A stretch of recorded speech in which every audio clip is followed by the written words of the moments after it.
Então, agora já trazendo, né, um desses, e só recapitulando uma coisinha aqui, sobre a questão desses 3 conceitos, eles todos trabalham, não é assim, primeiro um, depois o outro, um é mais importante do que o outro, não. Eles trabalham todos como se fosse um ciclo. Então, tem uma hora que você está discutindo uma mensagem, mas você tem que pensar no contexto, você já tem que pensar qual é a mídia que você vai utilizar para você adequar a sua mensagem ao contexto. Então, esses 3 conceitos, eles se relacionam muito.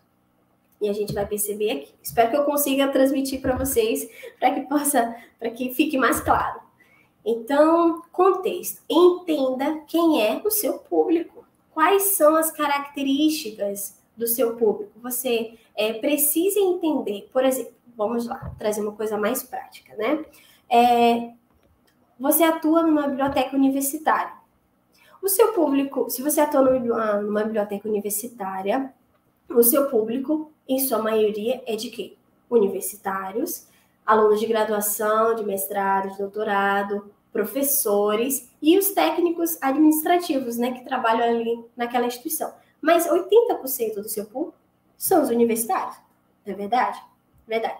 Vai fazer sentido você dedicar 80% dos seus esforços para trabalhar para o público da escola pública?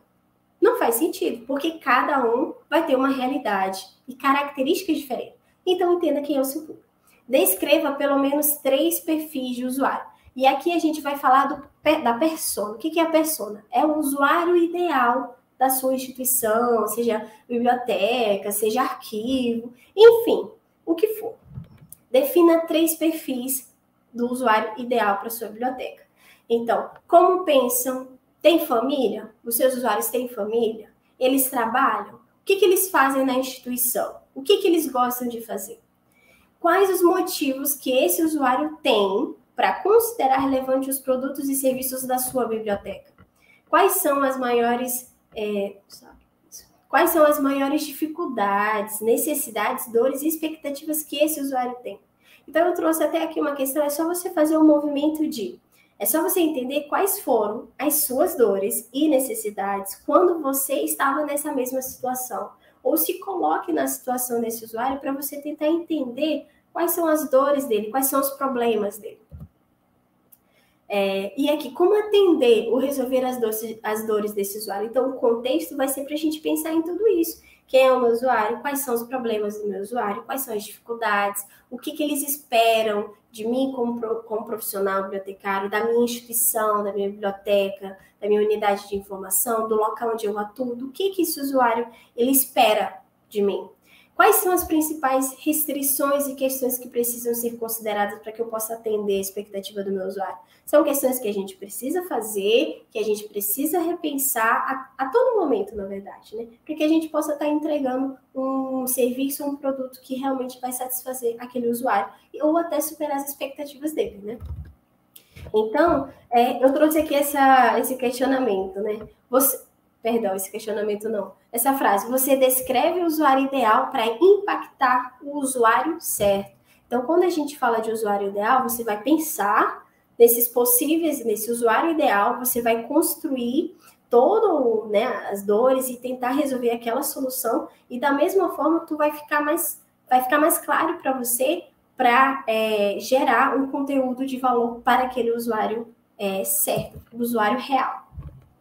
Então, eu trouxe aqui um case, né, um exemplo, na verdade, é um exemplo, tá, gente, de usuário ideal. Então, a gente tem aqui a aluna, que tem 32 anos, é de sexo feminino e mora em São Luís. Ela está no último ano de medicina, ela é de classe média baixa, né, tem 2 filhos, estagia na área e ama estudar. E as dores da aluna é que ela não consegue encontrar as bases de dados de medicina de maior relevância no site da biblioteca, ela não consegue, tipo, para ela tem muita coisa no site da biblioteca, muita informação, muita coisa, e ela não consegue encontrar essas bases de dados. Então, a expectativa dela é que a gente consiga ajudá-la no sentido de encontrar essas bases de forma mais fácil mesmo da casa dela.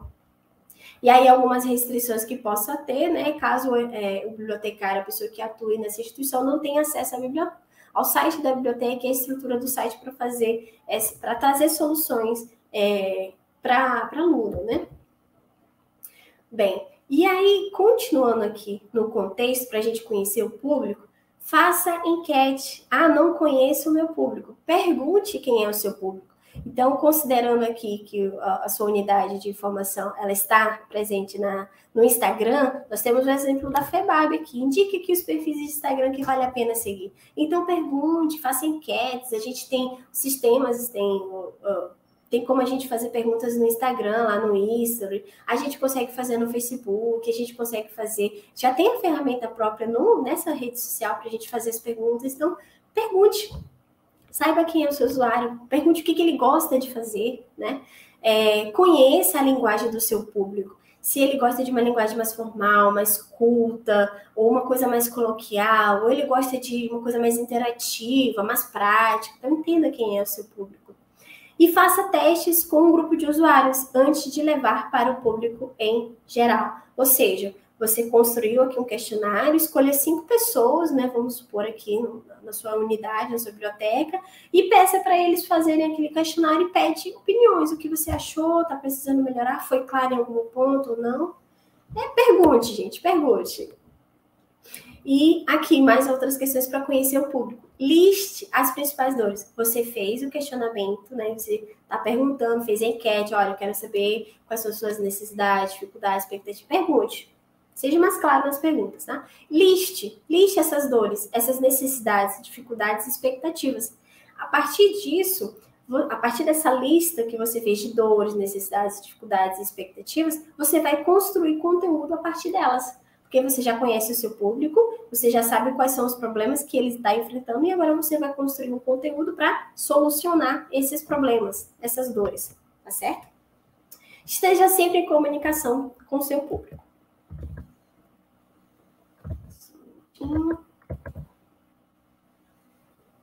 Ai, agora que eu vi a pergunta. Eu vou deixar para o final, tá bom? Rapidinho. Camila, obrigada pela pergunta, Camila. Tá bom? Vamos lá. Sobre a mensagem, né? Então, a gente discutiu ali o contexto, quem é o público, quem são as pessoas que vão estar ali, talvez, né, acessando o meu conteúdo, porque pode ser que eu ainda não tenha público e tal. E agora a gente vai trabalhar a mensagem, o conteúdo que a gente vai apresentar para esse público. Defina qual a mensagem e como você irá transmitir. Então, você já sabe as dores, você já tem ideia você já sabe, né, sobre o que você vai trazer de conteúdo. Então, agora, defina bem claramente a sua mensagem, né, que você vai trazer para esse público e como é que você vai transmitir isso para ele, tá? Então, eu trouxe aqui um exemplo de caso você ainda não teve feedback dos seus usuários, do seu público, né? Então, você ainda não sabe do que você vai trazer, porque você ainda não teve feedback, você ainda está colhendo, sabe, as enquetes e tal. Então, você pode começar mostrando o que você sabe, o que a sua biblioteca faz, sabe? Compartilhando um pouco dos seus conhecimentos, das suas práticas. Eu falo aqui das suas, gente, de você quanto bibliotecário, mas também da instituição biblioteca, tá? Então, eu trouxe exemplos aqui. Fazer referências e indicar normas, você constrói um conteúdo sobre isso, falando sobre a origem da biblioteca ou da instituição, falando qual a importância do livro, da biblioteca, da leitura. Você pode construir um conteúdo falando, por exemplo, trazendo, né, um make-off da catalogação dos itens da uma biblioteca, que eu estava até pensando nisso, nossa, isso é curioso, eu acho que eu nunca vi nenhuma biblioteca falando do making-off. Como é que acontece, né? A gente já vê só os materiais lá na estante, mas nós que somos bibliotecários, a gente sabe como funciona, mas e as outras pessoas? Como é que elas não sabem? Então é interessante se a gente puder trazer isso também, né? Make-off da organização dos livros nas estantes. Então, se você ainda pelas enquetes que você fez, você ainda não conseguiu ter o feedback dos seus usuários, então invista naquilo que você e a sua biblioteca sabe que vocês têm muita experiência, tá? Defina o objetivo da mensagem, seja objetivo, cada mensagem, cada conteúdo, cada postagem, você precisa definir um objetivo. O que você quer passar com isso aqui? Quero ajudar a aluna a encontrar as bases de dados de medicina mais relevantes lá no site da biblioteca. Então, você vai construir um conteúdo e já está definido o seu objetivo. Então, construa um conteúdo de qualidade, gente, de qualidade, relevante, conciso, que vai, de fato, agregar valor ao seu usuário, e não que apenas vai falar e não dizer nada, tá? E seja especialista no assunto, ou seja, se você vai falar sobre uma coisa, estude e fale o melhor que você puder sobre aquilo, tá bom? E busque fonte de dados confiáveis. Deixa eu ver, passou certinho? Isso, vamos lá. Certo, utilize técnicas de copywriting, né? Vamos falar assim. O que são essas técnicas? Já tá aqui, tá descrito para vocês, né? O copyright é tipo você trazer, como se fosse uma forma de persuasão, na verdade, uma forma de persuasão que vai levar o seu usuário a executar uma determinada ação. Ou seja, você vai convencer o seu usuário por meio daquela mensagem que você tá passando. Então, coloque um título atraente, tá? Que seja chamativo. Coloque uma breve descrição, um resumo, né, do que você está você está falando. Disponha o conteúdo em tópicos. Destaque os pontos importantes do seu conteúdo e entregue um conteúdo escaneável. Joyce, conteúdo escaneável, não entendi. Nós temos aqui embaixo 2 exemplos. Então, a gente tem aqui, o mesmo texto, tá? Tanto aqui quanto aqui é o mesmo texto. Mas vocês conseguem observar que se tivesse 3 segundos para ler, você não conseguiria entender isso daqui? Porque ele tá assim de uma forma meio bruta, certo? Mas esse aqui, que é o mesmo texto, ele já está de uma forma mais escaneável, mais fácil de ler. Você consegue passar o olho rapidinho, você já consegue identificar que ele está falando de 4 cidades mais populosas do Brasil, quais são essas cidades. Então, vê que ele colocou aqui as informações de tópicos, ele colocou em negrito aqui o ponto mais importante do seu conteúdo. Então, é importante a gente utilizar desses mecanismos para a gente tanto atrair o nosso usuário, que é o principal, mas também a gente ajudar nos mecanismos de busca. Então, quando a gente fala de um título atraente, a gente também está falando de técnicas de SEO, Search Engine Optimization, ou seja, a gente está promovendo o melhor ranqueamento do nosso conteúdo quando as pessoas buscam lá no Google. Tá? E isso aqui é para todos, tanto para Instagram, quanto para YouTube, para Facebook, enfim. Use gatilhos mentais. O gatilho mental diz respeito a um conjunto de estratégias que você vai utilizar. Imagem, atitudes, comportamentos, frases, todo tipo de informação que vai gerar uma reação no seu usuário. Então, eu trouxe aqui apenas 3, mas tem vários, né? Tipos de gatilhos mentais, que é quando que a gente usa isso, Joyce? Quando a gente vai fazer uma postagem, a gente está construindo o nosso conteúdo e a gente vai utilizar de alguns termos, de algumas expressões para gerar no nosso usuário vamos dizer, alguma ação. Então, por exemplo, aqui na questão da urgência, né? A ideia do senso de urgência é fazer com que os potenciais usuários pensem, eu preciso usar esse produto ou serviço antes que acabe ou não seja mais ofertado. Exemplo, a biblioteca está ofertando um curso, a gente está na última semana e esse curso só tem vaga, só tem 10 vagas. Então, quando você fala, aproveite os últimos dias de inscrição, esse curso só tem 10 vagas, só tem mais 10 vagas para finalizar. Então, você já está trazendo uma ideia de urgência. Então, isso é um gatilho mental, né? Outra questão de novidade e inovação. Vou deixar isso aqui para vocês depois darem uma lida. Qualquer inovação ou curiosidade que seja desconhecida pelas pessoas pode provocar mais atenção. Por exemplo, aquele exemplo que eu trouxe da questão do make-off, de como é que acontece, né? A organização das estantes, a catalogação. Então, quando você olha, curiosidade, você sabe como é que funciona a organização das estantes na biblioteca da Udesc? Vem e confira aqui no nosso vídeo. Aí você coloca. Então, é um outro gatilho mensal que vai fazer as pessoas, nossa, uau, eu nunca pensei nisso, quero ver como é que funciona. Entende? Vamos lá, senão o nosso tempo vai acabar. Referencie o seu conteúdo, faça links com outras postagens. Então, você já está ali publicando nas redes sociais. E aí, esse referenciar o seu conteúdo é você fazer menção a outros assuntos que você fez, que você publicou e que tem relação com aquele assunto que você está falando agora. Então, estou postando agora sobre... um exemplo, né? Estou postando agora sobre marketing digital no meu canal do YouTube, e aí no outro vídeo eu fiz um vídeo falando sobre o marketing de maneira geral. E aí eu vou e faço o relacionamento, porque o conteúdo tem relação de um com o outro. Então, faça links.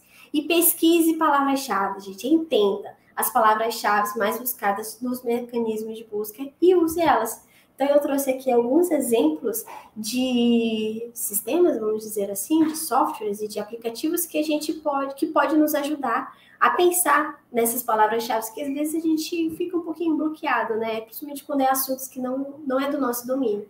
Então, eu trouxe aqui o aplicativo LeTag, que você utiliza para o Instagram, mas essas tags também podem ser utilizadas para outras redes, tá? E você coloca ali o assunto, bem aqui, ó. Você coloca o assunto e ele vai te trazer uma lista de tags de acordo com o maior número de utilização delas por outras pessoas. E aqui o Google AdWords, né? Todo mundo deve conhecer, eu já ouvi falar do Google Ads, que você consegue também identificar quais são as palavras-chave mais utilizadas, qual a maior frequência que elas estão sendo utilizadas num determinado site e na web de forma geral. E eu também trouxe aqui um outro, esse aqui é bem tranquilo também, é bem facinho de utilizar, é o YouTube Keyword Tool. Então, você consegue bem aqui, ó, você define, é para o Google, para o Bing, para o YouTube ou para a Amazon. Você introduz aqui uma palavra-chave, que é de acordo com o assunto, né, que você vai trazer para o seu conteúdo, e ele vai te trazer aqui uma lista dessas palavras-chave mais utilizadas em toda a internet, e aí você também pode estar utilizando nas suas redes, nas suas postagens. No Instagram, a gente usa as hashtags. No YouTube, a gente utiliza as tags, né? Tem um espaço para a gente utilizar. Mas também a gente pode utilizar essas palavras-chave no corpo do nosso texto, tá? As palavras-chave lembram muito dos resumos, né, gente? É a mesma ideia, tá? E ainda falando sobre a questão da mensagem, do conteúdo, eu trouxe aqui alguns softwares, né? Para a gente utilizar para estar fazendo um design. Porque assim, como eu falei lá no início, você vai construir a mensagem e a forma que tu vai trazer essa mensagem. Se vai ser no Instagram, tu precisa construir um layout interessante para que o teu público olhe e diga: uau, legal, quero conhecer mais desse conteúdo porque me chamou muito pelo layout, ali pela postagem, aquela imagenzinha que a pessoa fez. No YouTube, você compartilhou nas suas redes, né? E você fez um vídeo e colocou várias edições, publicou lá no YouTube. Então a gente precisa também pensar em como vai passar essa informação, não simplesmente chegar e jogar o texto e tá aí. É importante, agora ler o texto para o usuário. Isso não acontece, né? A gente sabe que não. Talvez aconteça, mas o índice é bem pequeno. Então eu trouxe aqui o Canva. Gente, o Canva é um software design gráfico, ele é gratuito e tem umas opções pagas, mas ele é muito facinho de usar, muito mesmo. Você tem modelos prontos, você consegue criar modelos novos, mas a partir dos que já existem, criar uma coisa totalmente diferente. Você consegue criar post para Instagram, você consegue criar history para Instagram, para o do Facebook, miniatura para o YouTube. Na verdade, você consegue fazer várias coisas, criar vídeos e apresentações, né? Essa apresentação aqui que eu estou fazendo para vocês, ela está no Canva, ela foi produzida lá no Canva, 100% free. Então, algumas dessas ferramentas que eu estou trazendo aqui para você, então você não precisa ter um conhecimento muito avançado ou avançado em design, você precisa ter umas noções, ou se você não tem, pegue exemplos, veja o que outras pessoas estão fazendo, estão colocando assim nos seus posts, nos seus designs, e você não copie, tá? Mas você se baseia nele para fazer uma coisa melhor, mais interessante. Outro também é o Adobe Photoshop, que vai possuir recursos de edição e tratamento de fotos, aí é para quem já tem um conhecimento maior, precisa baixar esse programa e tal. Outros que eu trouxe também, tá aqui o Adobe Photoshop, né? Tá repetido ali, agora que eu olhei. Então, o Adobe Photoshop já vai ser um trabalho mais curado, né? De uma qualidade um pouco maior, e é mais para quem já tem um certo conhecimento, quem já domine um pouco, mas nada é impossível para a gente aprender, gente. É só acreditar e ir. E aqui eu trouxe outros também, como o Adobe Firework, que é uma ferramenta da Adobe também, para criação de layouts para a internet. O CorelDRAW também, nossa, utilizei muito, é muito bom, principalmente para você criar uma imagem, ou banners, ou cartaz, enfim. É sua imaginação, o que a sua imaginação dizer, vetores, e é muito usado para projetos offline, né? Então, esses outros, no caso o Canva, você precisa ter internet, você precisa estar online para poder criar o seu design. Mas no CorelDRAW você não precisa. Você baixa e você trabalha no offline do seu computador. E tem o InDesign também, né? Que é para aqueles que necessitam lidar com grandes documentos e e-books, paginação, editoração, infográficos. Você precisa editar um e-book, a gente está trabalhando no e-book, precisa editar um e-book, você pode utilizar. Enfim, existem muitas outras ferramentas, eu trouxe aqui só algumas para vocês, para dar uma